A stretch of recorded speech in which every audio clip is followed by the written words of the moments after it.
ہمارے ساتھ آج بی بی سی لاہور کے آفس میں پاکستان کرکٹ بورڈ کے 2 سابق چیئرمین خالد محمود اور لیفٹیننٹ جنرل ریٹائرڈ توقیر ضیاء صاحب موجود ہیں۔ میں آپ دونوں کو خوش آمدید کہتی ہوں۔ جی خالد محمود صاحب، جیسا کہ آپ جانتے ہیں کہ پاکستان کرکٹ بورڈ نے ورلڈ کپ کے لیے ٹیم کا اعلان کر دیا ہے، لیکن بنا کپتان کے اعلان کیے ہوئے۔ تو کیا دیکھتے ہیں، کس نظر سے دیکھتے ہیں آپ اس فیصلے کو کہ کپتان کا اعلان نہیں کیا اور ٹیم کا اعلان کر دیا؟ میں تو اس کو بہت ہی عجیب و غریب سا فیصلہ سمجھتا ہوں، کیونکہ دنیا کی تمام جو ٹیمیں ہیں وہ اب تک سیٹل ہو چکی ہوئی ہیں۔ ان کو پتہ ہے کہ کپتان کون ہوگا، اور کپتان کسی وجہ سے نہ کھیل سکے تو اس کے بعد اس کی ریپلیسمنٹ کیا ہوگی، کون ٹیم کو ٹیک اوور کرے گا، سوائے پاکستان کے، جس میں عجیب قسم کا کنفیوژن اور ایڈہاکزم پایا جاتا ہے کہ اتنا عرصہ شاہد افریدی کو ہم کھلاتے رہے اور اس کو ہمیشہ ایک ون ڈے کا اسپیشلسٹ بھی ہم مانتے رہے، اور پاکستان کے لیے اس نے کئی میچز میں، کئی سیریز میں محدود اووروں کے کھیل میں کپتانی بھی کی۔ اب یکایک بیٹھے بٹھائے ایک غیر یقینی صورتحال کا پیدا کر دینا کوئی کسی طرح بھی خوش آئند نہیں ہے۔ جی جنرل صاحب، تنقید تو بہت ہو رہی ہے اس فیصلے پر کہ کپتان کا اعلان نہیں کیا، لیکن اگر آپ دیکھیں تو شاہد افریدی کی جو آل راؤنڈ کارکردگی ہے گزشتہ کئی عرصے سے اچھی نہیں رہی، اور اس کے علاوہ بحیثیت کپتان کچھ بال ٹیمپرنگ کے بھی معاملات سامنے آئے، کچھ اور چیزیں۔ تو آپ یہ بتائیے کہ کرکٹ بورڈ کیا کرے آخر؟ اگر آپ کرکٹ بورڈ اس وقت آپ چلا رہے ہوتے تو کیا کرتے، کیا فیصلہ کرتے؟ دیکھیں، یہ چیز تو بہت، یہ فیصلہ جو ہے نا وہ بہت پہلے کا ہے۔ آج سے 2-2.5 سال پہلے جب آپ کی ٹیم نیوزی لینڈ کے دورے کا اور دوسرے دورے کے شکار جب تھی، بہت سارے تنازعات کھڑے ہو رہے تھے، اس وقت بھی کپتانی کا مسئلہ چل رہا تھا، اس وقت بھی مصباح الحق کا نام آ رہا تھا، لیکن اس کو تو ٹیم سے ہی آل ٹوگیدر انہوں نے بعد میں نکال دیا، اور جب لے کے آئے تو کپتان لے کے آئے۔ اب بات یہ ہے کہ شاہد افریدی، پہلے تو آپ یہ دیکھیں کہ کیا شاہد افریدی کا ون ڈے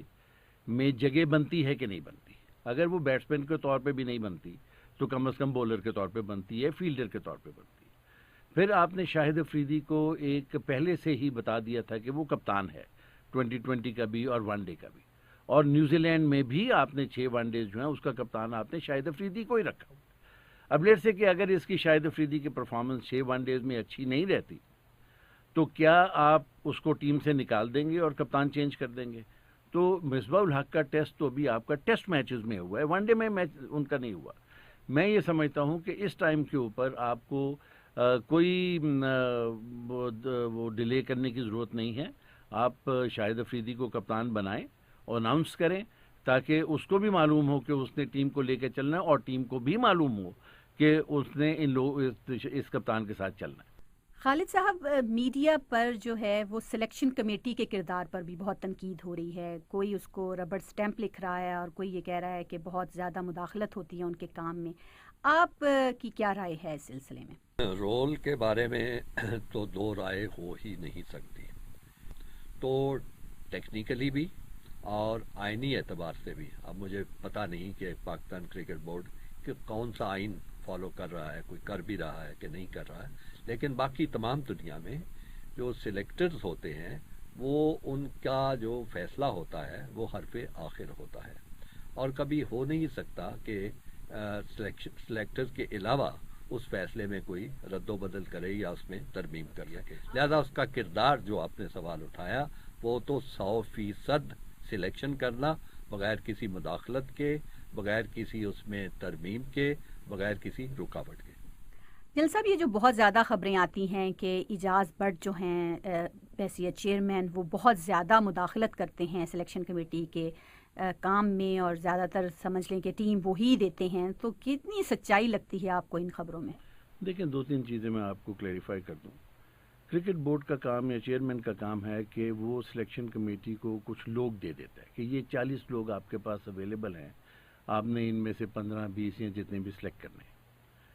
اب سلیکشن کمیٹی کا یہ کام نہیں ہے نا کہ یہ پوچھیں کہ آپ نے یوسف کو کیوں نہیں سلیکٹ کیا یا شعیب ملک کو کیوں نہیں نام بھیجا، کیونکہ جیسے چل رہا ہے وہ کرکٹ بورڈ کو معلوم ہے کہ وہ نام ان کے کیوں نہیں بھیجوا رہے۔ جہاں تک سلیکشن کمیٹی کا تعلق ہے، اس ٹوٹلی انڈیپینڈنٹ۔ لیکن ایک ان کا کام ضرور ہے جو کہ آئین میں ہے، چاہے وہ فالو کرے یا نہ کرے، لیکن آئین جس طریقے سے چل رہا ہے وہ تو فالو ہو ہی رہا ہے، اور اس میں یہ ہے کہ جب سلیکشن کمیٹی اپنی سلیکشن کر لیتی ہے، اس کی اپروول جو ہے وہ آپ کو کاؤنسل سے لینی پڑتی ہے، کیونکہ کاؤنسل ہو سکتا ہے کہ 10 آپ کے ساتھ سلیکشن کمیٹی کے ساتھ ان ہاؤس جواب دہ ہے، اور اپروول ایونچولی تو آبویسلی کاؤنسل کا جب ہم بات کرتے ہیں تو چیئرمین کا اپروول ہوتا ہے۔ لائک وائز جو کپتان کا تعلق ہے وہ سلیکشن کمیٹی کا کپتان کے ساتھ کوئی تعلق نہیں ہے، وہ بھی کپتان جب آپ کسی کو اناؤنس کریں گے وہ کاؤنسل کے اپروول سے ہی کریں گے۔ ہماری سلیکشن کمیٹی کا جو تھوڑا سا مسئلہ یہاں چل رہا ہے، یہ ٹھیک ہے کہ ضروری نہیں ہے کہ آپ نے بہت سارے ٹیسٹ میچز کھیلے ہوں تو آپ سلیکشن کمیٹی کے لیے کوالیفائی کریں۔ بہت ایسے لوگ ہیں جو کہ بغیر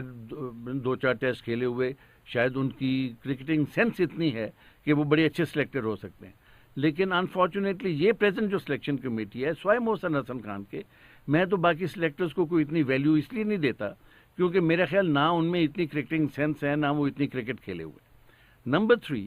اب آپ دیکھیں کہ آپ اسکواڈ کو آپ یہ جو ہے یہ ٹیمپری عارضی طور کے اوپر یہ اپنا وقت جو ہے وہ گزار رہے ہیں کہ میرے سلیکشن کا وقت گزر جائے اور بعد میں جو مرضی ہوتا رہے۔ ہونا یہ چاہیے کہ آپ کا جو یہ ورلڈ کپ فیبری میں ہے، آپ نے جو اپنی قائد اعظم ٹرافی کرائی ہے وہ 4 ڈے میچز کی، تو آپ نے ٹیلنٹ کہاں سے ڈھونڈا؟ آپ ان 4 ڈے کے بیسس کے اوپر تو آپ 1 ڈے کی سلیکشن نہیں کر سکتے۔ اس کا مطلب ہے کہ اگر کرکٹ بورڈ اپنے شیڈیول میں چینج کر کے پہلے 1 ڈیز کرائے اور بعد میں قائد اعظم ٹرافی کرائے تاکہ آپ کو وہ ٹیلنٹ اگر آج کے لیے نہیں تو کل کے لیے نظر آ جائے گا۔ لیکن بہرحال آپ کی جو سلیکشن محسن نے جو سلیکٹ کیے ہیں اس کے پاس اس کے علاوہ اور کوئی چارہ نہیں ہے۔ 2-3 ایسے لوگ ہیں جن کے اوپر آدمی سوال اٹھا سکتا ہے کہ یوسف کو کیوں نہیں سلیکٹ کیا، یا عامر کا کیا ہوگا، یا شعیب ملک کا کیا ہوگا۔ آپ مجھے بتا دیں اس کے علاوہ تو جس پورے پاکستان میں آپ لے جائیں، یا عمران نذیر کو کیوں نہیں کیا، ان 4-5 کھلاڑیوں کے علاوہ تو سب اس کے اوپر ہی کہیں گے کہ ہاں جی یہی آپ کی ایک ٹیم بنتی ہے۔ تو میرا خیال آل ان آل محسن نے کوئی اتنا برا کام نہیں کیا۔ ویسے تو ہم سب کی خواہش ہے کہ پاکستان ورلڈ کپ جیتے، لیکن اگر حقیقت پسندی سے کام لیا جائے تو خالد صاحب بتائیں گے کہ کہاں تک پہنچے گی پاکستان کی کرکٹ ٹیم ورلڈ کپ میں، کتنی اچھی کارکردگی دکھا سکے گی؟ پاکستان کے بارے میں کوئی پیش گوئی کرنا وہ بڑا ہی جان جوکھوں کا اور بڑا مشکل کام ہے، اتنی انپریڈکٹیبل ٹیم ہے۔ پچھلے 2 جو ورلڈ کپ ہم نے کھیلے ہیں اس صدی کے، 2003 اور 2007، وہ بڑی اس میں مایوس کن کارکردگی رہی ہے ٹیم کی، اور تقریباً دونوں ورلڈ کپس میں جو پہلے جو میچز تھے راؤنڈ کے ان میں سے ٹیم باہر نکل گئی تھی۔ اس وقت جو ٹیم اناؤنس کی گئی ہے، میں سمجھتا ہوں کہ جتنی جو کھلاڑی اویلیبل ہیں، جو ٹیلنٹ اویلیبل ہے، وہ رکھتے ہوئے سامنے زیادہ کوئی فرق ٹیم اناؤنس نہیں کی جا سکتی تھی، تو 50-50 چانس ہے، میں بہت زیادہ امید نہیں رکھتا۔ جنرل صاحب، جیسے ہم سب جانتے ہیں کہ کچھ عرصے سے پاکستان کی ٹیم جو ہے وہ بہت زیادہ تنازعات کا شکار ہے، اور ظاہر ہے کھلاڑی بھی دباؤ محسوس کرتے ہوں گے اس بات کا، تو کچھ مبصرین تو یہ کہتے ہیں کہ ان حالات میں اگر پاکستان کی ٹیم عالمی کپ میں دوسرے راؤنڈ میں بھی پہنچ جاتی ہے تو اسے ایک اچھی کارکردگی تصور کیا جانا چاہیے۔ کیا یہ صحیح ہے؟ آپ کیا رکھتے ہیں رائے اس بارے میں؟ نہیں دیکھیں، میرا خیال آپ اگر آپ ٹیم کی پرفارمنس دیکھیں، جو ٹیم دبئی میں بھی جیسے ساؤتھ افریقہ کے خلاف اس نے پرفارم کیا لمیٹڈ اوورز میں بھی اور ٹیسٹ میں بھی، تو اگر یہ تنازع ان کے ذہن کے اوپر سوار رہتے تو پھر اتنا اچھا پرفارم نہ کر پاتے۔ اور نیوزی لینڈ میں جا کے کھیلنا کوئی اتنا آسان کام نہیں ہے، نیوزی لینڈ کی کوئی ٹیم اتنی بری نہیں، حالانکہ وہ انڈیا بنگلہ دیش سے مار کھا کے آئی ہے سب کانٹیننٹ کی وکٹس کے اوپر، لیکن اپنی وکٹوں کے اوپر وہ بہت تیز ہیں، اور اس کے باوجود بھی آپ کی ٹیم نے بہت اچھا پرفارم کیا، تو میں تو اس چیز سے ایگری نہیں کرتا ہوں۔ میں آپ دونوں حضرات کا بہت بہت شکریہ ادا کرتی ہوں، بہت شکریہ۔